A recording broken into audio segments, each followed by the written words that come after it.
How's everyone doing today? Welcome back to the GSMC Chip Shot Football Podcast, brought to you by the GSMC Sports Network. I'm your host, Manny Maradiaga, as always, on Monday, January 20th, to recap everything that happened this weekend, and even a couple hours ago, because there's a lot to get to on today's show. A lot of craziness over the weekend, a couple upsets, the Commanders getting one over the Detroit Lions, the Eagles barely escaping the Los Angeles Rams on Sunday, yesterday, and also, of course, we're going to talk about the main attraction, the Bills, beating the Baltimore Ravens just by 2 points and advancing to the AFC Conference Championship game. Also, like I mentioned a couple hours ago, there was some of the latest developments on Ben Johnson, where he will be coaching next season. That'll be towards the end of the show as well. So if you like, please stick around and watch all the great content that we have coming up for you guys on today's show. But before we get started, I'd like to remind you guys, if you have any questions or comments you'd like to make, or also any opinions you'd like to share regarding anything around the NFL, please don't be hesitant to do so. Your input and insight is always a big part of what makes this show great. So again, please don't hesitate. Your perspective on anything really gives us a lot to talk about, but also, just get a different sense of what you guys are talking about and just thinking out there. So if you want to make it absolutely sure that your message stands out and gets featured on the show, there's an easy way to do that just by using the new Super Chat feature. You're able to use the Super Chat feature just by clicking the $ at the bottom of the chat box to send in your Super Chat.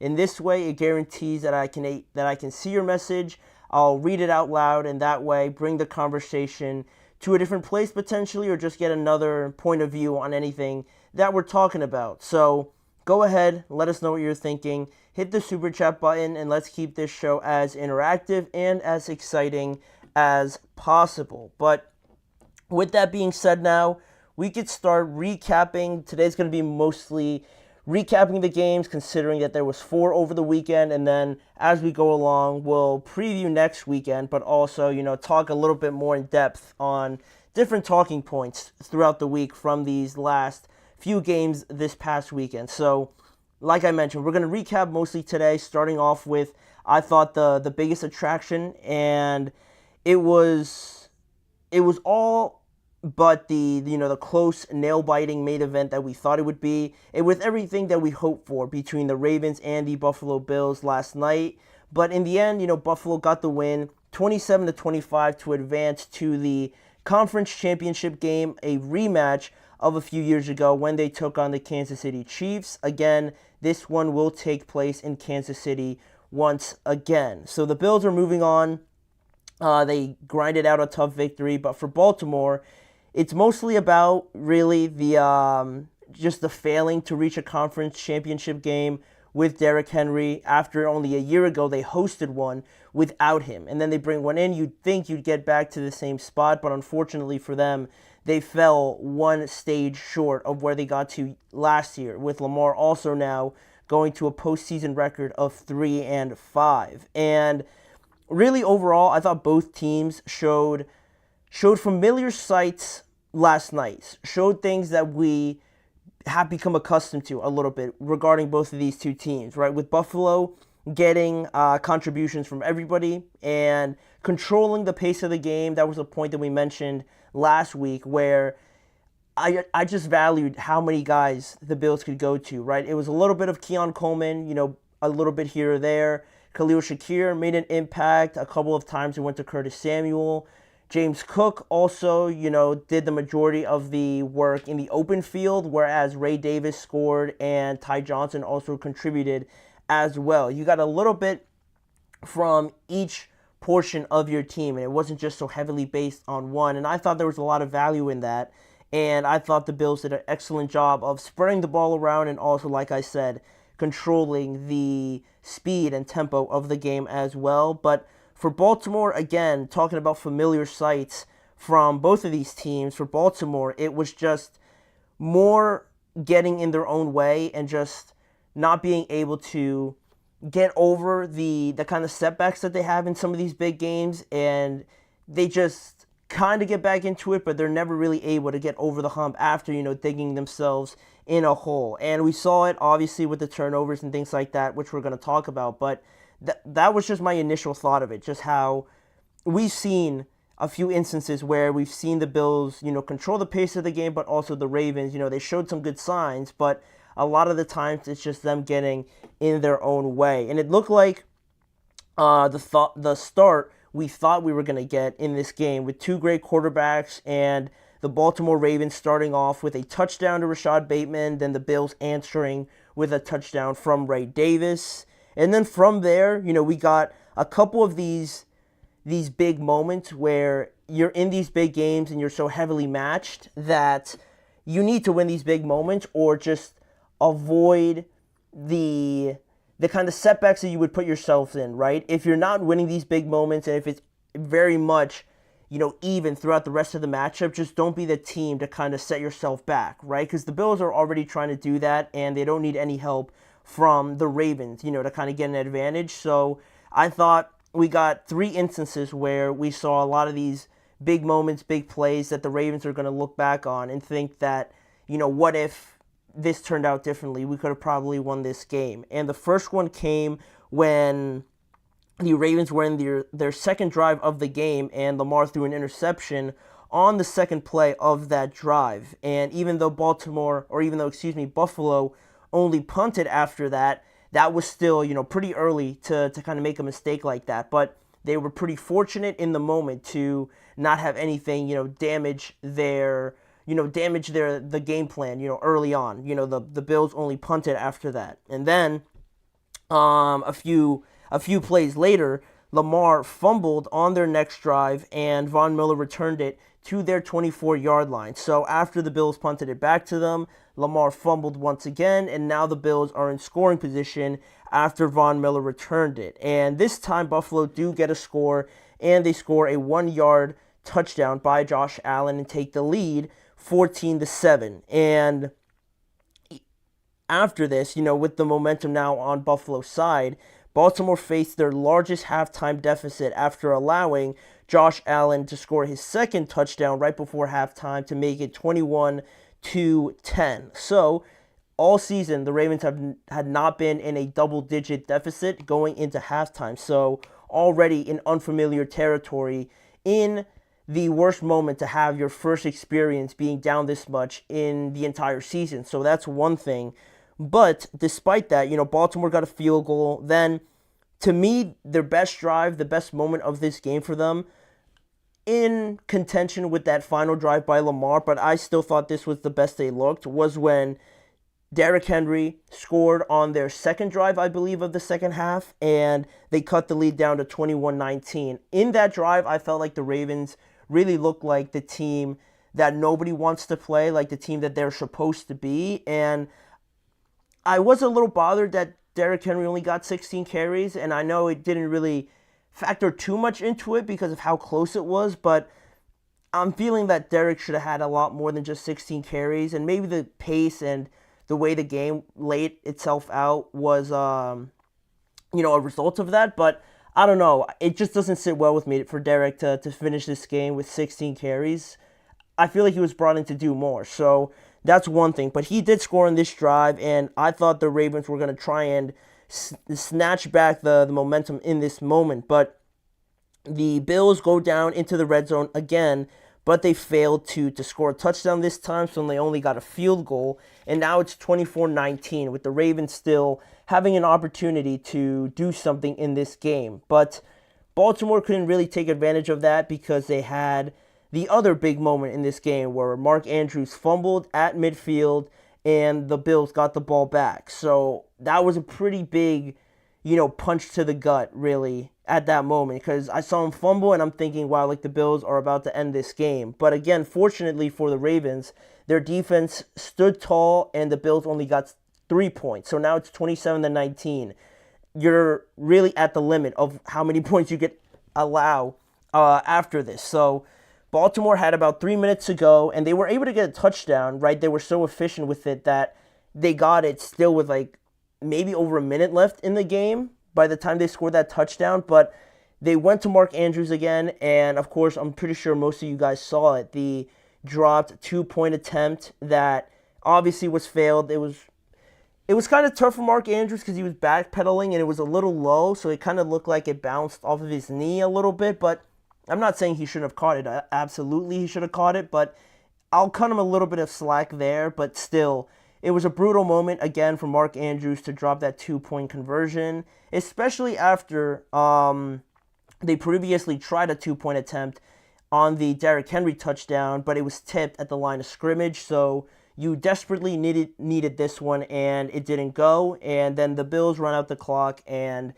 that's the ball game, basically. So looking back on it, it's hard not to look at the 2 turnovers by Lamar Jackson, especially with their narrative around Lamar and, you know, the lack of playoff success, especially against the Bills and especially against the Kansas City Chiefs, and just getting over the hump. It's hard not to look at Lamar and put a lot of the blame on him, or especially Mark Andrews too, with the 2 mistakes that he had. But I still think it shouldn't take too much away from how good the Bills were. You know, you got to give them a lot of credit as well because they were very effective all throughout the game, right? Josh Allen was only sacked once. Really, we didn't hear too much from Madubuike, Owe, Kyle Van Noy, those guys. We didn't really hear too much from them. Josh Allen got sacked only once, and they did very well to start drives, not get themselves into 3rd and longs. They ran the ball with a couple of guys, like I mentioned, as one of the key points to kind of wearing that defense down. And Josh Allen was also 8 of 9 on first downs as well. So they did a very excellent job of staying true to their game plan. Like I said, keeping tempo and keeping the pace of the game in their advantage. They also won the time of possession battle as well. So they did their part. But, you know, I thought that obviously the turnovers played a big part in it, especially with the Bills defense, that they're not really going to get a lot of 3 and outs. I'm pretty sure the Ravens only punted 1 time, if that. So you could see where you might think that the Ravens are still a more talented team, and it's hard to argue with that, but the turnovers played very much into this Bills defense favor. You know, that's how they make a living, off of their turnovers, being opportunistic and preying on the mistakes of the other teams. And even though they might be outmatched, you know, man to man, they rely a lot on those turnovers. And the Ravens knew that, obviously. It's not like they were careless with the football. No one's really careless with the football. It's just that, you know, in these moments where you got to have it potentially, or you feel like there's a lot riding on this game, obviously, you try to do a little bit too much, and that's usually what ends up costing you. And I thought Lamar was trying to do a little bit too much on that fumble that he created, and also the interception. It just seemed like a miscommunication, and against the best teams, you know, those kind of silly mistakes usually end up costing the most. So they're certainly going to be kicking themselves over this. You know, a lot of people had the Ravens moving on, and a lot of people felt like it was Lamar's year. But, you know, I just felt like Buffalo at home, they were just not given enough credit. I feel like they're a very good team, and I don't know, it just felt like the Bills had enough of a, you know, sense of what kind of team they were, and they executed their game plan perfectly. And the biggest thing about it was that they didn't turn the ball over. So they are moving on to face the Kansas City Chiefs in Kansas City next week. It should be one of the many great games that these 2 teams have had, but we're still a long ways away from that. For the time being, we're going to continue to recap these games. The next one is coming up in the NFC. The Eagles got a big win over the Rams yesterday. A close one, but still the Eagles proved why they're such a good team, riding behind their best player on their team, Saquon Barkley. So we're going to go over that when we return after this break. I feel like I'm losing my mind. Is everybody in the world blind? Please, Lord, give me a sign, a sign. I feel like I'm losing my mind. I wanna be the greatest. Everybody on the fake shit. I look around and feel like everybody is the fakest. I make this every day and I'm impatient, hoping one day I blow up from the basement. Statement, the top is so vacant. I don't hear shit that I think is amazing. Waiting for my day when I'm playing sold out shows for 1,000 faces. Hey, give me that crown, get in my way and to be put down. It ain't your place, I'll diss my town. If I want that shit, then I'll get it right now. I'm losing it, the noose it fits, I'm losing shit, a stupid myth. You choose to live or choose to dip, you choose to fight or lose your grip and lose a gift. I feel like I'm losing my mind. Is everybody in the world blind? Please, Lord, give me a sign, a sign. I feel like I'm losing my mind. Is everybody in the world blind? We are back here on the Chip Shot Football Podcast to continue looking over the weekend and talking about really all four of these games and how we didn't really have too many blowouts at all in comparison to the wild card round. This is clearly the best of the best now, not so much the wild card round, I guess, but apart from the Washington Commanders, which we're going to get to. But in this game, sticking to the NFC here, the Philadelphia Eagles, they got the win over the Los Angeles Rams. They got the job done yesterday in a 28-22 victory to advance to the NFC Championship game, the fifth time since 2003 that the Eagles are hosting at Lincoln Financial Stadium. So that's a good amount of times, honestly, from the start of the century till now to host it 5 times. It speaks a lot about, the kind of teams they've had there. But regardless, again, in this game, sticking to yesterday, it was Saquon Barkley closing the game out again, a lot like he did in the first game with 2 long rushing touchdowns. And really, all 4 of his touchdowns in both games were of 60 yards or more, which is insane. And although it was Jalen Hurts' 44-yard rushing touchdown that gave the Eagles the early lead, from then, or at least the start of the game, the first half was pretty back and forth because after Jalen Hurts scored that touchdown, the Rams responded with a touchdown to Tyler Higbee, and they actually took the lead because Jake Elliott missed the extra point on Hurts' touchdown. So actually the Rams were winning despite giving up that long touchdown to Jalen Hurts. And then after a while, after a couple back and forths, the Eagles scored once again off of a second touchdown by Saquon Barkley, or the first touchdown by Saquon Barkley, the second one of the game for the Eagles. They went into halftime leading 13-3, and then in the second half, it was all about really both defenses. There was a lot of punting, there was a lot of 3-and-outs. They didn't allow a touchdown until 4 minutes left in the fourth quarter, which was Saquon's, 78-yard touchdown that made the score 28-15 in the fourth quarter. But like I mentioned, because it was so heavily based on defense for really the entire third quarter, there was a couple of moments mixed in there that were momentum altering, were game changing potentially, but the way they fell, it gave a lot of advantage to the Eagles. And those plays were the first one, a safety by the Rams defense on Jalen Hurts, and they cut the lead down to 16-15 at that point.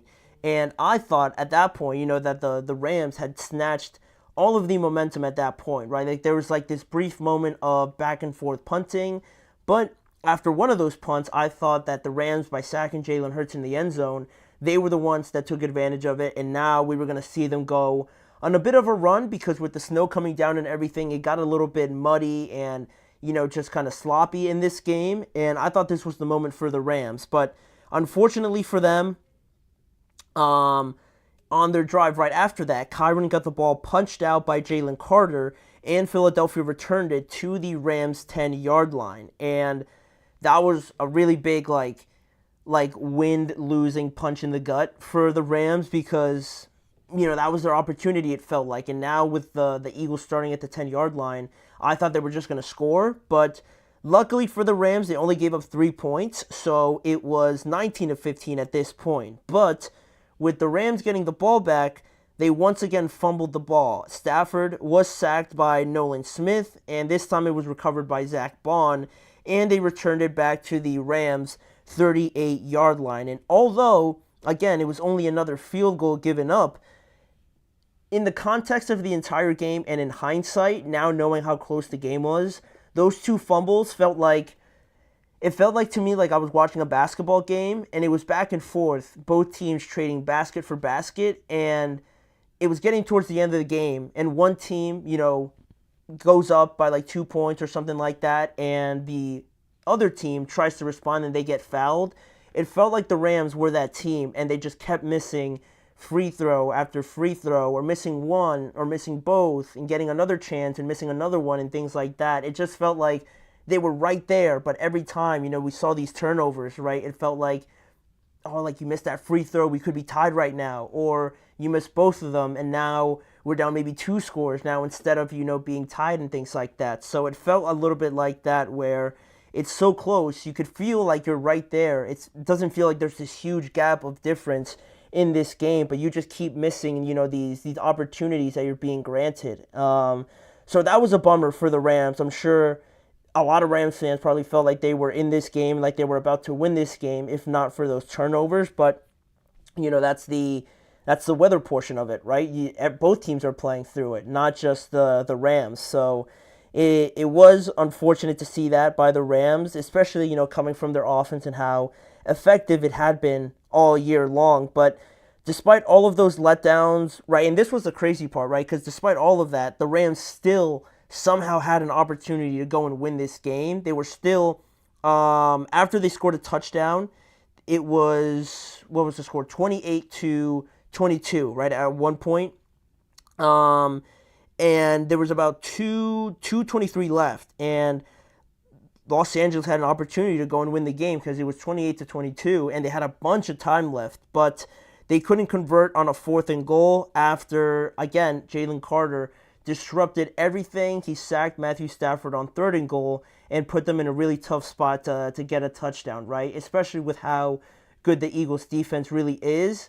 If it's 4th and goal, and I forget where they were, maybe like the 20-something yard line or something like that, it was always going to be tough for them to score on that play. And that was pretty much the end of it. And now Philly moves on, despite, what we talked about last week a little bit, despite, their passing game and a lot of people having criticism around it. This game wasn't much different, and actually was a bit worse if you go off of the stats, because Jalen Hurts threw for 131 in the wild card round, and now he threw for 128 yards this time, and he was sacked 7 times, and A.J. Brown only had 2 receptions for 14 yards. And this is kind of a comparison, the different sides of the same coin, if you will, right? How just vastly reliant the Eagles are on their running game, obviously. And it's not like it's an awful thing, right? Because Saquon's proven to be the best acquisition of the free agent period, right? But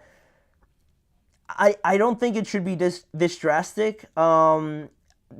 The difference in this stat line, I'm sure, would rub a lot of people the wrong way. And it is alarming to see it like that, side by side. But I don't know. The passing game is lackluster. I'll definitely say that. It's become secondary to the run game. That's pretty evident. But I still feel like that's okay, because as long as they run the ball like they have, and no one's really been able to stop them, I guess, other than the Steelers, who held them to 66 yards, but they still controlled that game. If they continue to run the ball like this, for the majority, most teams haven't been able to stop them. And, people worry about the what-if scenario, right? Like, what if one day, they do stop the run, right? What if the Commanders, or maybe in the Super Bowl, the Chiefs hold Saquon to under 100? Then what do you do, right? What if you need Jalen Hurts to throw a ball, throw a couple passes that convert to first down, or convert a couple passes to, ice the game out, right? Especially playing against Patrick Mahomes. What if that happens? What then? And I think that's fair, but until you kind of see it, and until maybe they play like a really bad half where something like that happens, all this team is pretty much, and it's working very well, is that they throw a couple passes, to Dallas Goedert, A.J. Brown a couple times, and Devontae Smith.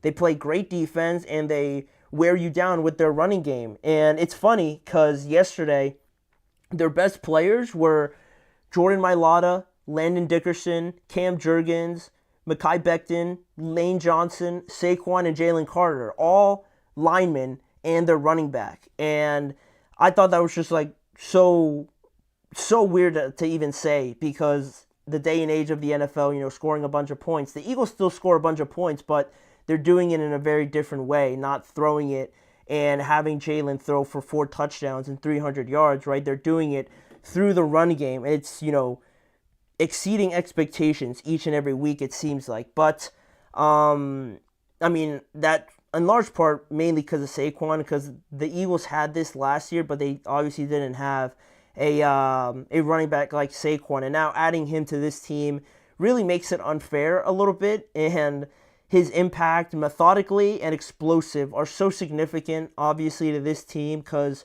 Saquon's, massive runs that he breaks out, and it always feels like he breaks one in he always at least breaks one in all their wins, it feels like, right? It feels like when he breaks out a big run, that's kind of like a deep pass down the middle of the field, right? Everybody is trying to incorporate a big explosive play, and they usually do it through the passing game normally, right? But the Eagles don't really do that as much, it feels like, and rather it's Saquon breaking one for like 50, 60 yards, and that's their explosive play, right? Which is, again, kind of odd to see in this day and age of the passing and the quarterback play. It's pretty fascinating to see how the Eagles have been able to do this, and all in all, they will be asked to throw more, and I think these next couple of games, if they make it to the Super Bowl, obviously, are going to prove that, and we're going to see what Jalen Hurts is ultimately made of with these weapons and being able to throw the ball. And I think they should be more effective with these weapons, certainly, but it's not a absolute need to do it, because you're asking Hurts to throw the ball a lot more. And it's ironic because that's what everybody is kind of hesitant about, right? All the questions are about Jalen Hurts and not being able to see him throw and having questions and doubts about that, right? But more and more people are asking the Eagles to do that, go to something that they're maybe a little bit uncomfortable, although they won't admit it, right? It's not their style, right? Their style is running the ball. And people, I think it's ironic, again, that people ask them to do something that's against their philosophy in a way, just so they can kind of prove it, right? And in a lot of these conversations, like take Lamar, for example, right? Everybody is just begging that he sticks to who he is, sticks to their identity and run the ball and not go away from it, right? And with the Eagles, they do that, and people are still trying to ask them to go away from that, just to kind of prove a point, I guess, which is a bit silly in my opinion. With the kind of weapons that they have, I wouldn't have a problem, with him throwing it. I'd still have confidence in Jaylen to complete a couple passes with Devontae Smith and A.J. Brown out there, but they haven't been able to do it, and they haven't needed to, so I don't really see the big issue with it if they continue to win games, and, now they're just a win away from going back to a Super Bowl. So, yeah, the weather definitely played a part in it. You ask the Rams, and they probably say that if there's no snow, then they probably end up winning this game, but I don't like how warm weather teams are really starting to look like they can't play in below 40-degree weather. I don't like that, and it kind of annoys me that we're starting to see it, especially with this game. It looked like the Rams were just like all out of sorts with the snow and everything like that, holding the ball. So there's that aspect of it, but the Eagles won regardless. They won a game that a lot of people had them winning, so now we'll see them next week against the team that we are going to talk about next in this following segment, the Washington Commanders, upsetting and surprising everybody over the weekend by going into Detroit and beating the number 1 seed behind their flawless play, their flawless rookie quarterback, and now they're in the NFC Championship game. But we're going to recap their win over the Detroit Lions in the next segment in just a few seconds. Looking for your daily fix of sports talk without having to pay for it? GSMC Sports Network is available on YouTube. Just search GSMC Sports Network. Get your fix of daily sports talk shows on YouTube, absolutely free. NFL, college football, NBA, MLB, MMA, UFC, fantasy football, and so much more. GSMC Sports Network has shows running all day long, with new sports shows starting every 2 hours. Just like on your favorite cable sports channel, except GSMC Sports Network is absolutely free. Just search GSMC Sports Network on YouTube to catch one of your new favorite shows, like the GSMC College Football Podcast.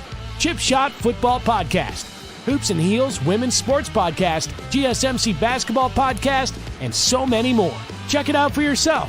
GSMC Sports Network, now available on YouTube absolutely free. Search GSMC Sports Network on YouTube right now.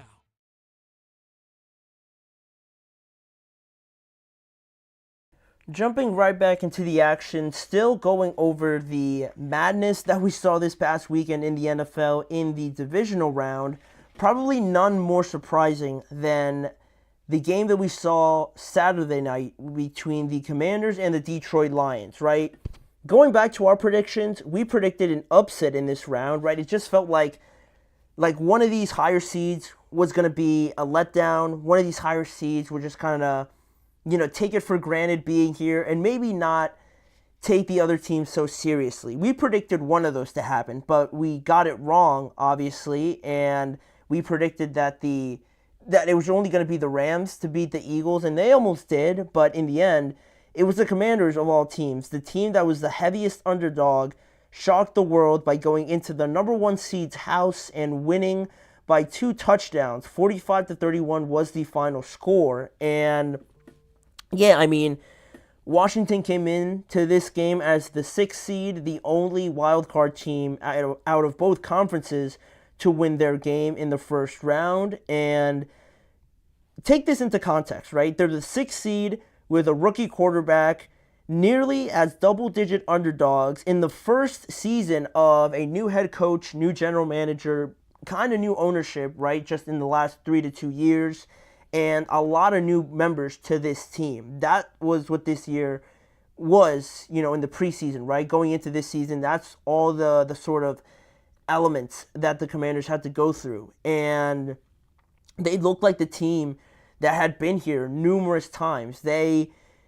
Washington, it was the first time in the NFC Championship game since their 3rd Super Bowl win 33 years ago in 1991. And they looked like they'd been here every other year leading up until this year, right? It looked like they've been here for the last, 4 years, it looked like, right? With the way Jayden Daniels was playing and how everybody else rallied around him. And not only that, but just executed everything to perfection. And they also got a lot of help from the Lions. They're not without any blame. But, again, credit to the Commanders for playing with that naive thinking that, we don't know what's good or bad for us unless we just go out there and try it. They're not playing with anything. Nobody thought they'd be here. Nobody thought they would have a chance against the Detroit Lions, especially with them being at home. But that worked in their favor, right? There was no pressure. They played free. They played flawless. And everything they did was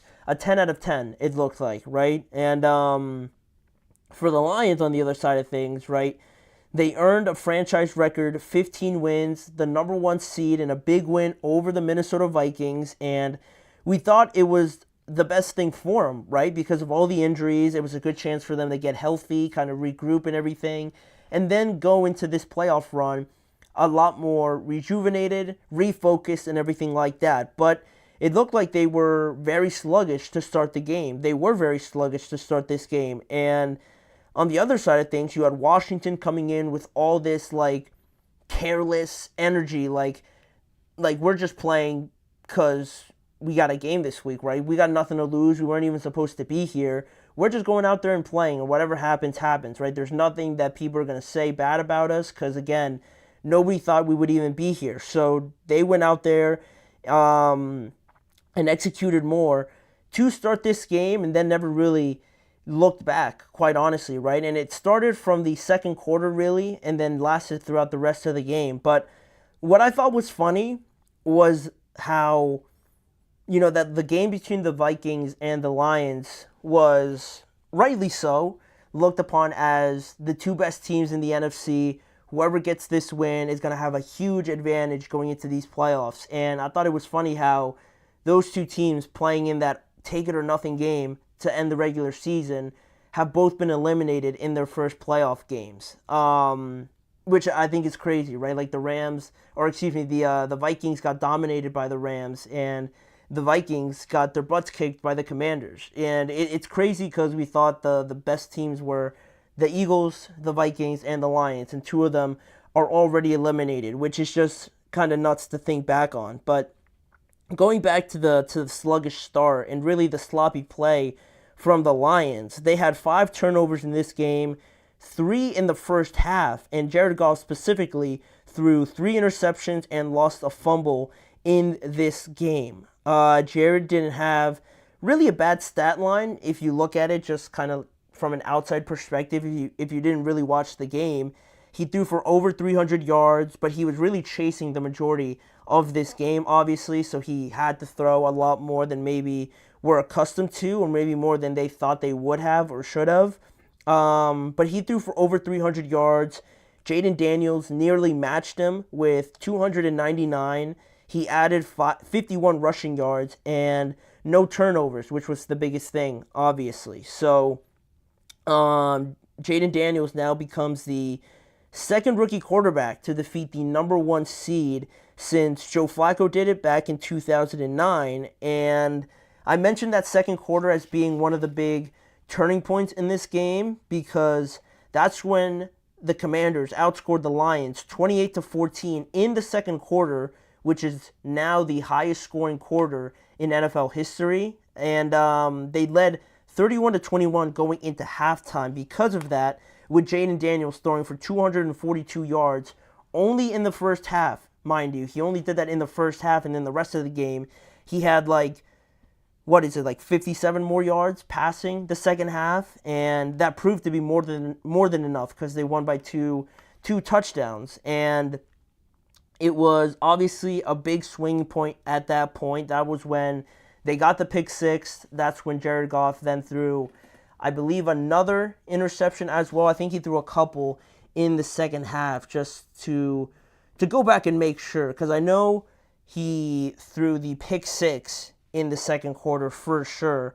I know that definitely happened. And then I'm not sure if he fumbled in the second quarter or if that was just in the first quarter where that happened, because I know they were, pretty close up until that point, but then, the turnover started happening. And looking at it now, the fumble was actually just at the end of the first quarter. Okay, so not technically the second quarter. The pick six, like I said, was in that second quarter, and then they also threw another interception to end the first half as well. So Jared Goff, a couple of interceptions in that second quarter led to a lot of points by the Commanders, obviously, and now they face still, relatively not a big deficit. The way that they played in the first half, you're thinking they couldn't have played any worse. So to be down only 10 points, as the number 1 seed at home, it shouldn't be the end of the world, honestly, with especially how everyone's been talking,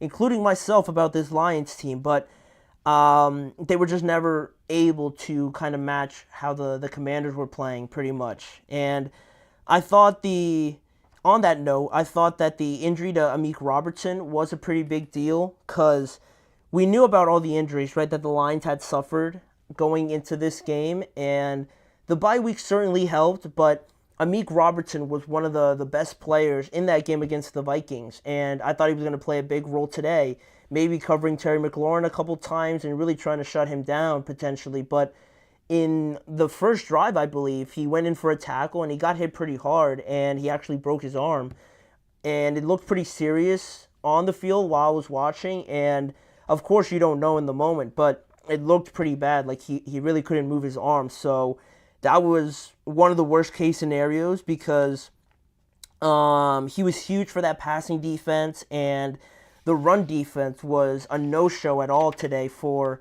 or yesterday, a couple days ago actually, for the Detroit Lions. They really didn't get anything from their run defense, and their pass rush didn't really do anything much either. I don't even think they sacked Jayden Daniels in this game. Just to make sure, they didn't sack Jayden Daniels once in this game. They made their offensive line look a lot better than it really is. No disrespect to the Commanders, but they don't got like a top 5 offensive line, and that's what they looked like yesterday with the lack of pass rush from the Lions. Then you can't really cover anybody for too long without Amik Robertson, and the Commanders, you knew that they were going to be accurate and executing a lot of what they were doing because that's what Jayden's been doing all year. But with the help that they got from the Lions, I mean, they looked like the best team in the NFC last night, Saturday night. But, Washington got some points. Washington got points actually on all their drives except when they punted one time and missed the field goal, and they turned it over one time on downs, but every other drive ended in either 3 points or a touchdown. And just overall, I mean, neither side for the Lions really complimented the other, right? Their defense couldn't stop anything at all. Jayden Daniels was tormenting them all night long, and their offense, having the kind of turnovers that they did, they were just unable to also run the ball as well, as much as they would have, right, if they were leading in this game. Because one of the biggest points that we mentioned was David Montgomery coming back, and they went down so quickly, and they went down like just so drastically that you really didn't feel David Montgomery's impact at all coming back from the injury and everything like that, right? Jahmyr Gibbs got his. Amon-Ra St. Brown had a big impact in it. Sam Laporta had a sick touchdown. But the run game, in combination with all of that, right, it's kind of like the Eagles, right, because they have a great run game, David Montgomery and Jahmyr Gibbs.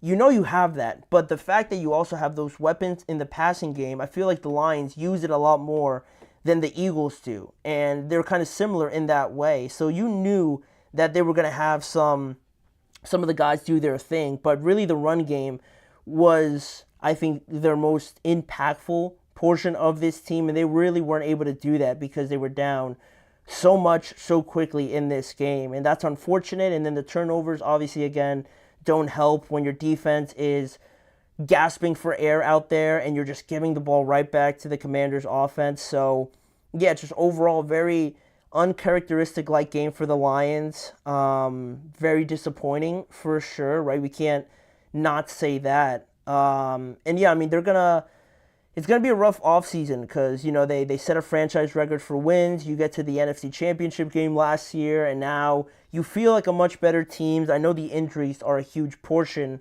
of having a lot of your best players missing, but to lose like that definitely feels like that was a little bit too much, right? Like you can't really justify that with just the injuries. So it's still a massive achievement for the Commanders, though. I want to say that because Detroit had Jahmyr Gibbs, Amon-Ra, and Laporta, like I mentioned before, impact the game in a way, right? They still scored 31 points, right? And if the Commanders kind of dozed off and really didn't keep their foot on the gas, 31 points could have been enough to win this game. And let's say you take away the pick six, so now you're thinking 31-39, and now it's a lot closer game. And maybe you take away maybe the fumble in the red zone, right? You get some points off of that. It's maybe 34 or even like 38-39, right? At that point, like this game could have been a lot closer because those guys still did their part. So credit to the Commanders for keeping their foot on the gas pedal and,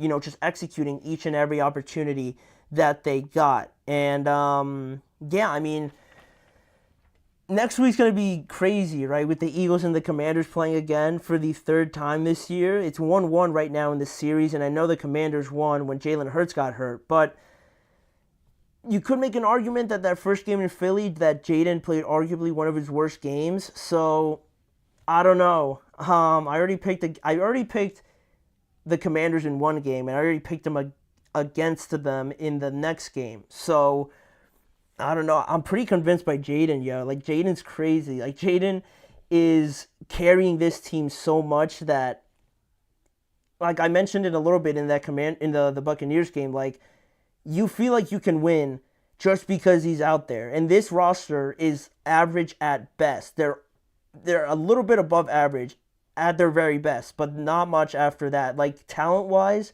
against the Eagles should beat them by like 10 points at least. But it's just down to Jayden Daniels, it feels like. So we're not going to talk about it too much. We'll preview it as we go along. But huge win for the Commanders, already exceeding expectations for this year. But we're going to go to the last game that we're going to recap here for today. We got to talk about the Chiefs win over the Houston Texans. A lot of what we kind of anticipated from the Chiefs, just business as usual, and the Texans failing to meet the expectation and the standard needed to be in a game with the Chiefs and ultimately try and beat them. So we're going to go over that, all the major takeaways and talking points, when we return right after this.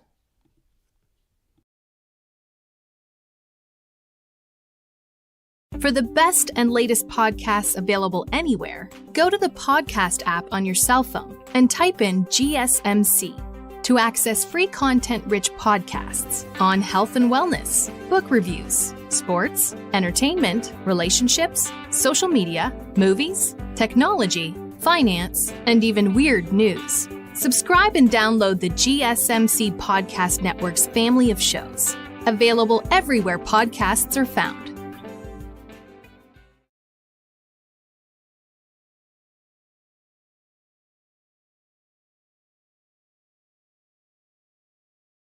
We are back here on the show to talk about the last game that we're going to recap on today's episode. The reigning Super Bowl champions, the Kansas City Chiefs.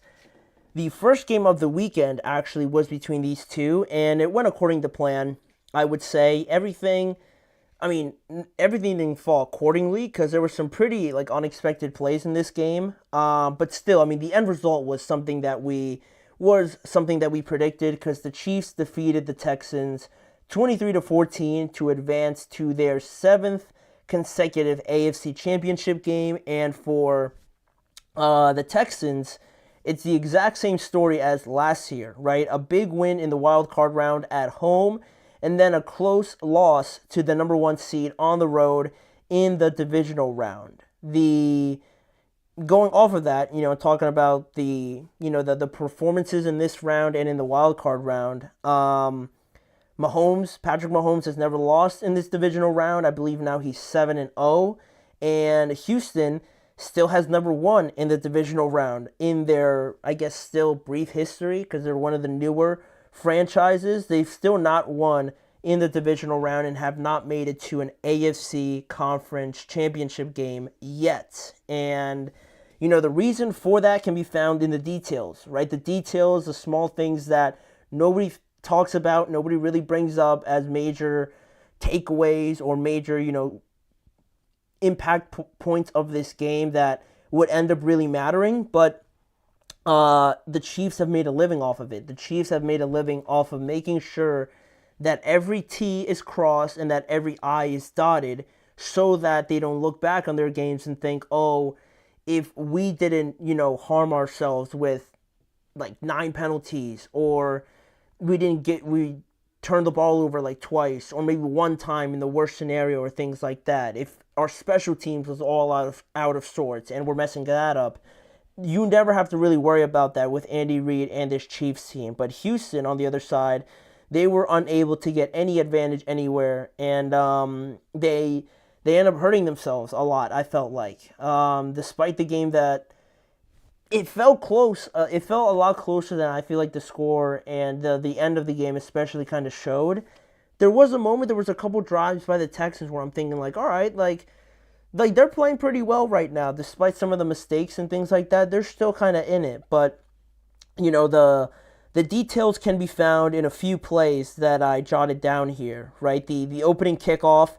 The first play of this game, the Chiefs almost returned it for a touchdown. And already you're starting by defending in your own field, which isn't great, obviously. The Texans player, Chris Boyd, you see him on the sideline shoving the special teams coach already at the start of the game. It's not like we're in the third quarter or anything, right at the start. All to me that says is just they're a lot more nervous than obviously the Chiefs. They're more on pins and needles than the Chiefs are by a mile. They're already freaking out and kind of turning on themselves on the sideline. And I guess he's passionate. I guess it is showing passion, but you can't be shoving the coach on the first play. I know everyone's frustrated, and that's obviously the worst start. But to be shoving your coach like that and kind of showing that your emotions are kind of all out of sorts, already I'm thinking that you're rattled already. You feel like you've given up a big play, and you have, but don't show it and react that way. That's just my opinion, but yeah, I felt like that was a bad look for them. Then with the Chiefs leading 6-3, Kaimi Fairbairn has a chance to tie the game up, and he misses a field goal in the second quarter. And it might not seem like a lot because you're still only down 3 points, but when you look in hindsight and how this game ends up turning out, it's just all about, like, mentally, when you're playing against the Chiefs, I'd imagine, I'm assuming, right? Whenever they do something or you feel like you held them to like 3 points or just back-to-back field goals or you're still only down by 1 touchdown, it's all about responding with any sort of points, right? Kind of just reassuring yourself that, all right, you're in it, you're gaining points, you're doing something positive, right? But in a play like that, you don't get any points back and the Chiefs are still winning, you kind of look and feel like dang, like, we just did all of that and now we're still down. Like, it's just mentally, like, it's just like a small jab at you during a boxing match. Like, you weren't able to get anything from that work you did during that drive. But, you know, it was what it was. That was one of the moments that I jotted down. And then we go all the way to the fourth quarter with Houston down by 8, and they decide to go for it, and C.J. Stroud is sacked for about like 16 yards by George Karlaftis.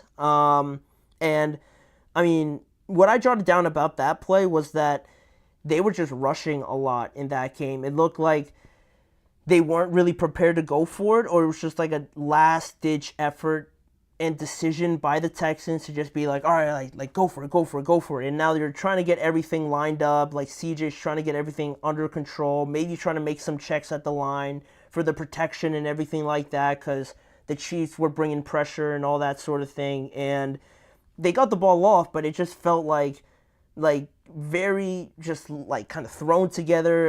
It didn't feel like there was a plan behind it, and you know, it ends up like that. And at that point, I'm thinking like this game is already probably over with a play like that. That was one of them. And then while the Texans were down 23-12 with about a minute 52 left, Houston goes to kick a field goal, but then it's blocked, right? They're down 2 scores. They got a little bit less than 2 minutes to go. You try and cut the lead down, right? Because you're going to have to make a stop anyway. So you settle for the 3 points here. You're still going to need a touchdown, right? But then it gets blocked. Nobody blocks Justin Reed coming off the edge.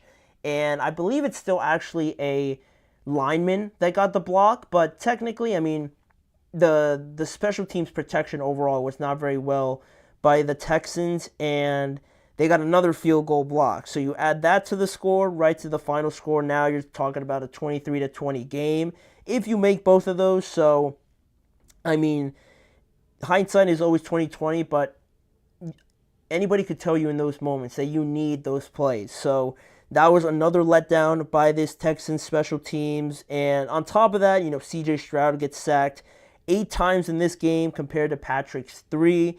And Houston gives up 8 penalties to Kansas City's 4. So all the turnover battle, the penalties, the impact plays, all went in favor of the Kansas City Chiefs. And when you're going on the road, especially to try and beat them, you need one of those, like, oh my God, game-changing moments to go in your way, right? Other than, I guess, being Josh Allen and scoring in the final, like, minute with 13 seconds to go. Other than that sort of exception, more often than not, if you make a play like that, you're probably going to win the game. But all season long, I mean, it's not just in the playoffs this year. It's not like the last few games of the regular season. All season long, they've been making plays like this, game-winning field goals, game-winning drives, blocked punts on the last play, and things like that. Like, you rep it so many times that after a while now that we're in year 7 or 8 with Patrick, that like this isn't really anything new. Like, it's just, you just come to expect it. And people also bring up the referees, and some of the penalties were a bit, you know, spotty and things like that. I will give them that. But like, did the refs cost them that game? Definitely not. They're probably like the 3rd or 4th reason why the Texans ended up losing that game. So like, people can complain about the refs all they want. Like, it doesn't erase the fact that they had 8 penalties.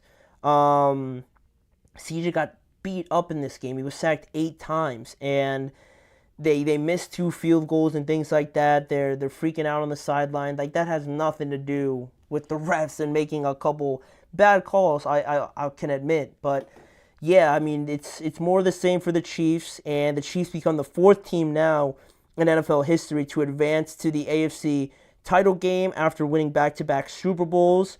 If they were to win, they'd be the first team of these 4, or of the previous 3, that won the title game. All the last 3 to make it to this point after winning back-to-back Super Bowls, they've all lost in the conference championship. So we'll see if the Chiefs, already make a little bit of history if they're able to win this upcoming game against the Bills. But a big portion of this game also was Patrick Mahomes and Travis Kelce, obviously. Kelce not having a regular season to his standards. He played as he usually does in the playoffs. He had 7 receptions for 117 yards and a touchdown. And that sort of performance allows Patrick also to go to a 16-3 record in the playoffs. He's now tied with Joe Montana for the 2nd most wins in postseason history, only second to Tom Brady, of course, and Andy Reid also gets a little bit of history by becoming the 4th head coach to reach 300 wins. So overall, it's a shame for Houston because they were playing pretty tough. They were showing a lot of effort, a lot of determination, especially by CJ because he got hurt, a little bit banged up in the early portion of this game, and he was toughening it out, running for yards, trying to go in there and not just slide, but trying to gain extra yards as well. So they were showing that portion of the game, right? But ultimately, it ends up just falling short, unfortunately for them. Their defense also played pretty well. They held Kansas City to 4 of 11 on 3rd down conversion attempts, and the most impressive part to me was their drive to start the second half by the Houston Texans, where they put together a 15-play, 82-yard, 10-plus minute drive to start the second half and make the game 13-12. At that point, I'm like that drive was phenomenal. Like, I've never seen something like that against the Chiefs in Kansas City as well. So that gave me a little bit of hope, but everything else, it was just not enough to exceed the kind of letdowns that they applied upon themselves. So I'm sure they'll be kicking themselves over that. But just lastly here, my last thought on the Texans, despite being undermanned and despite the injuries and things like that and the inexperience, also you could also say that it's not really a surprise that the team with the 2nd most sacked quarterback ends up losing this game, right? Like, you can't have that and have your quarterback be hit 8 times like that. So major improvements need to happen to protect CJ. He can't be getting hit this much, and of course it helps having Tank Dell and Stephon Diggs out there, but the offensive line definitely needs a lot of reinforcements to at least bring CJ down the middle of the pack being sacked. He can't be the 2nd most sacked quarterback behind Caleb Williams. Like all those guys probably in the top 5 are nowhere near this stage of the season. So it's unfortunate, but the Chiefs handle business, and we'll be seeing them next weekend. But for right now, I actually had a plan to talk about Ben Johnson and his plans going forward regarding head coaching and kind of giving a timeline to when he could be hired, but that came a lot sooner than I thought, because earlier today we got the news that the Bears are finalizing a deal to hire Ben Johnson, so we're just going to give our initial thoughts on that before I talk about it a little bit more in depth on tomorrow's episode. So we'll be right back with that to briefly reflect on Ben Johnson looking to be the next head coach of the Chicago Bears.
thank you guys for joining me here on the last segment of today's show. And the latest news coming out from the NFL was this one. The Bears about to sign Ben Johnson to be their new head coach. And I mentioned it a little bit in the kind of teaser to this segment. I was not really expecting to talk about the fact that Ben Johnson would be going to the Bears, but rather a timeline, kind of a reflection of where things stood with Ben Johnson and the Lions and any other team that was interested in Ben Johnson because of the fact that the Lions got eliminated so quickly.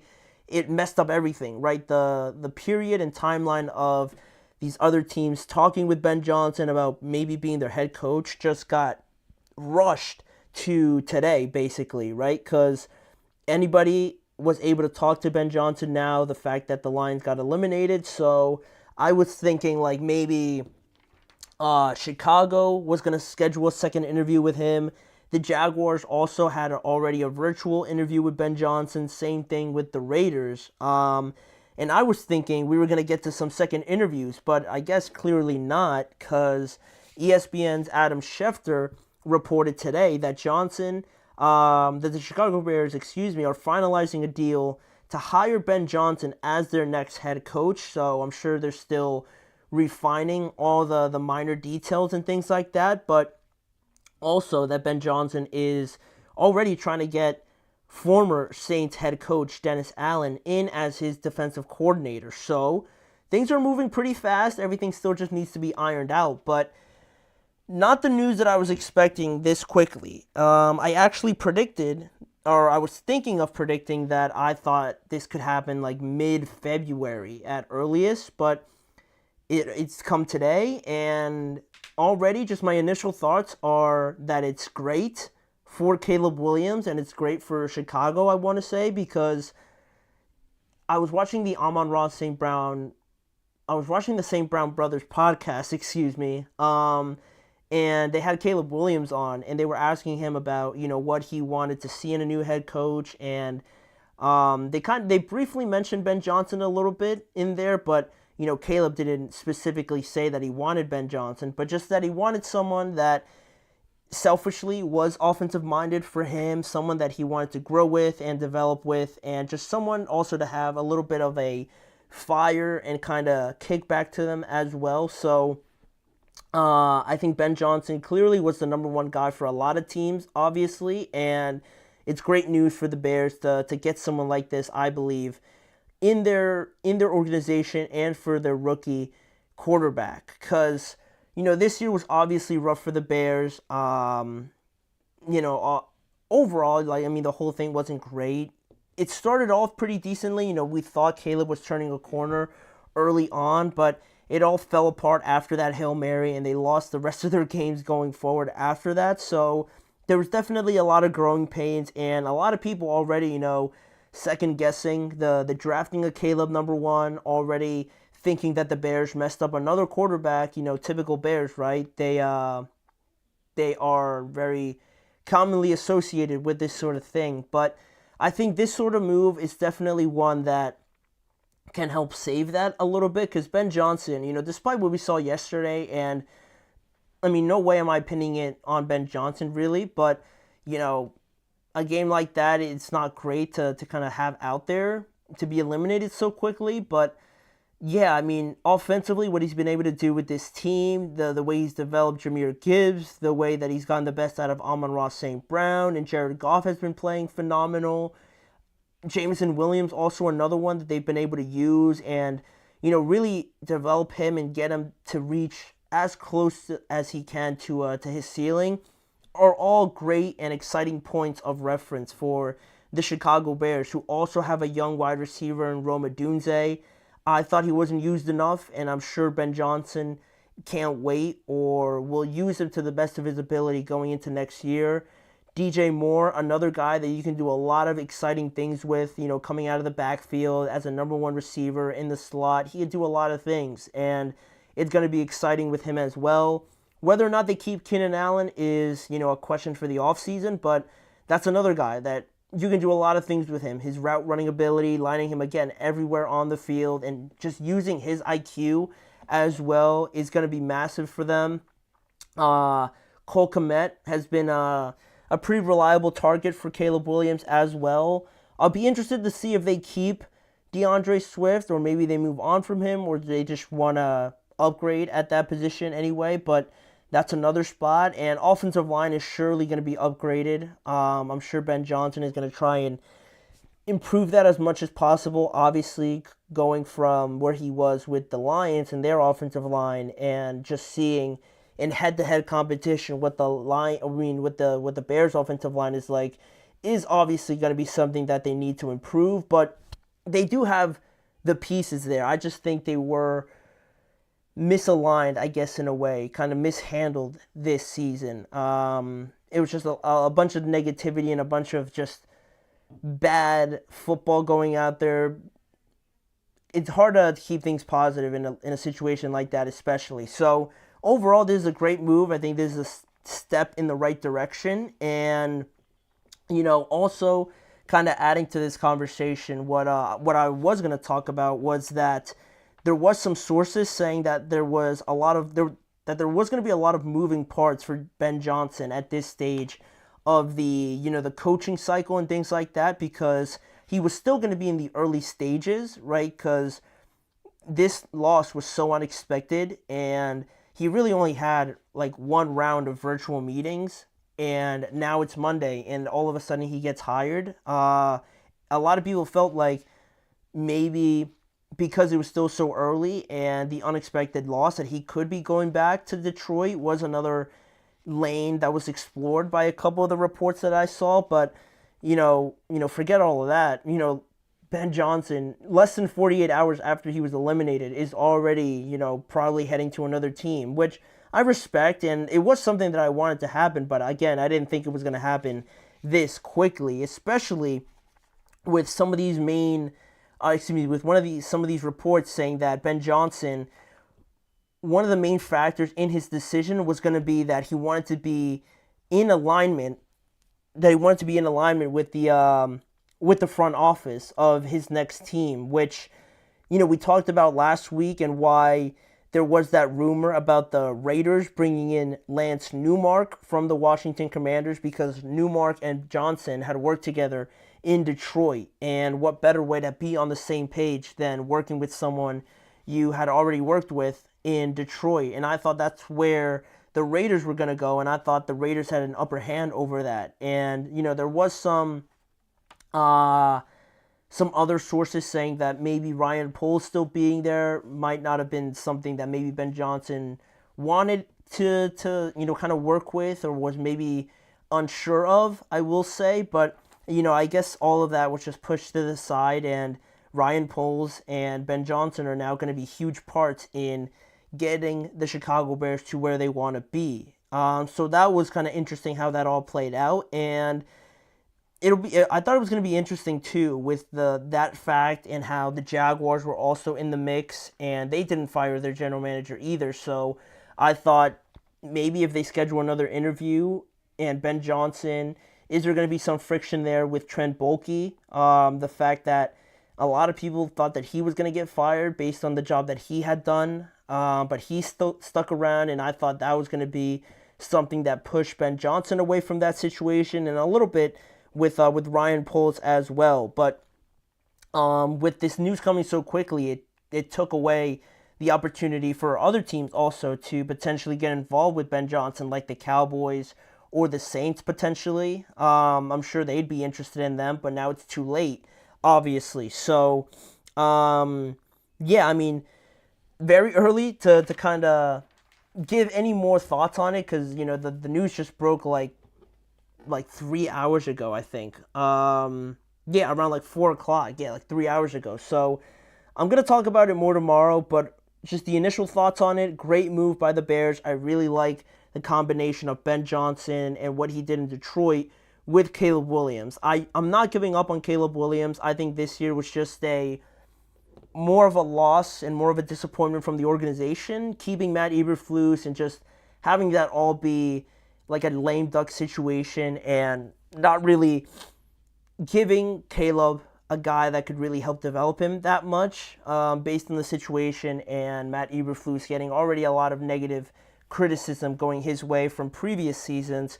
I think now with this fresh start, with Ben Johnson being so offensive-minded and Caleb having success with another offensive mind in Lincoln Riley at the college level, I think that these two could work very well together in 2025 and, just building on the Chicago Bears team. But it's clearly going to be a lot of work, obviously, so I guess the sooner that Ben Johnson now gets hired, the sooner they can start on that, because they do have a lot to go through. But that'll be over the course of this offseason, and in the meantime for us, we're going to wrap up things here. I want to thank you guys for joining me on today's episode with that latest news on Ben Johnson. We are going to sign off. Please remember to like, follow, and subscribe to the Chip Shot Football Podcast, as well as following the network on all forms of social media. And if you want to see more of this show, check out both YouTube channels, the GSMC Sports Network channel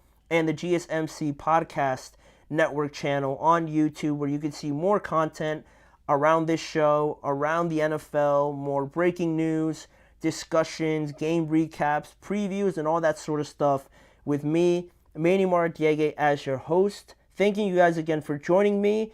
I'm going to go watch the national championship game right now, and hopefully we're in for a good one. So I'll see you guys back here again tomorrow at 6:30 p.m. Eastern Time.